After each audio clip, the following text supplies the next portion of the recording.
les choses sérieuses commencent pour Marine Le Pen. Mise en examen pour détournement de fonds publics, la députée du Pas-de-Calais est auditionnée ce lundi 14 octobre dans le cadre du procès des assistants parlementaires du RN.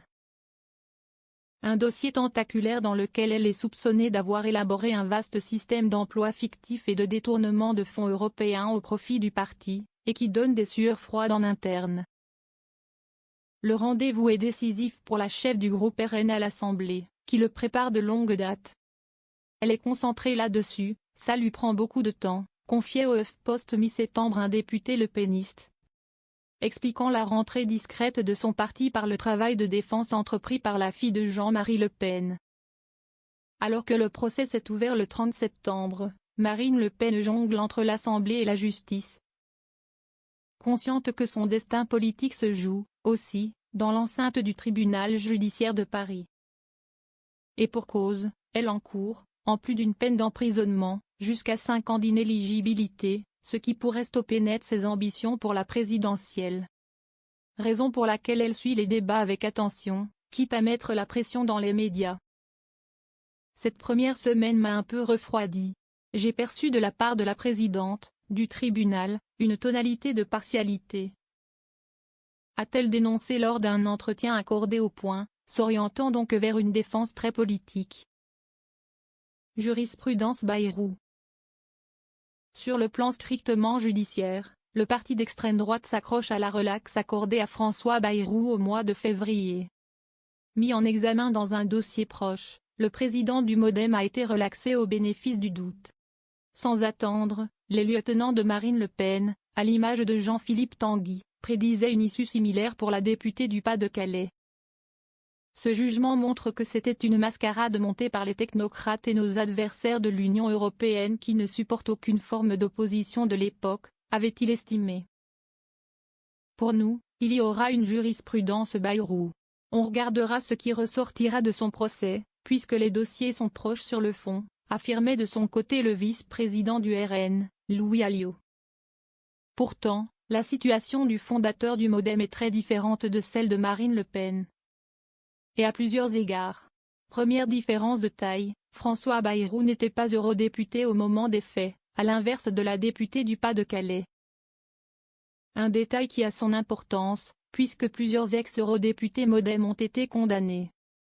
Élu au Parlement européen et ancien vice-président du parti centriste, Jean-Luc Benamia a ainsi été reconnu coupable de détournement de fonds publics et condamné à 12 mois de prison avec sursis, 30 000 € d'amende et 2 ans d'inéligibilité avec sursis.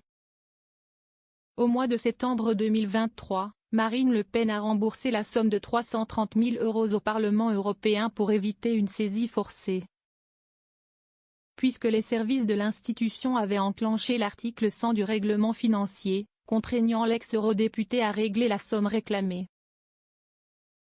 Si l'avocat de la triple candidate à la présidentielle a fait savoir à Mediapart que ce règlement ne constitue en aucune façon une reconnaissance explicite ou implicite des prétentions du Parlement européen.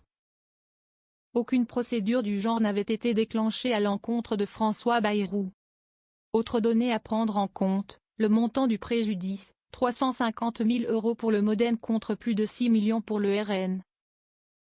Dont les ramifications révélées notamment par Mediapart semblent bien plus denses que ce qui a été reproché au MoDem. Ce qui, hypothétiquement, engage Marine Le Pen à 2 titres, en tant qu'ancienne eurodéputée et au titre de présidente de parti. Le doute bénéficie à Bayrou, mais pour Le Pen? Car, relaxé au bénéfice du doute, François Bayrou a toujours indiqué qu'il n'avait, en tant que président de parti, jamais eu à se pencher sur le travail effectif ou supposé, des assistants parlementaires de ses élus. Le tribunal a effectivement reconnu qu'aucune preuve ne permettait d'établir qu'il avait été mis au courant de ce système.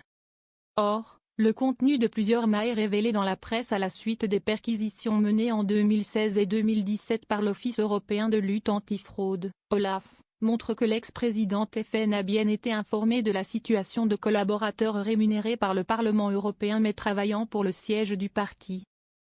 Parmi ces messages, cet avertissement envoyé en 2014 par l'eurodéputé FN Jean-Luc Schaffhauser à Vallerand de Saint-Just, alors trésorier du parti. Ce que Marine nous demande équivaut consigne pour des emplois fictifs. Et c'est le député qui est responsable pénalement. Preuve que les deux situations sont bien différentes, la défense du RN envisage déjà le scénario d'une condamnation. Au point que, selon Le Monde, le parti d'extrême droite a déjà planifié des recours, anticipant une décision en appel qui interviendrait fin 2026, en pleine pré-campagne pour l'Élysée. Quant à une décision en cassation, ultime recours avant une condamnation définitive, pas avant 2028, après l'élection présidentielle.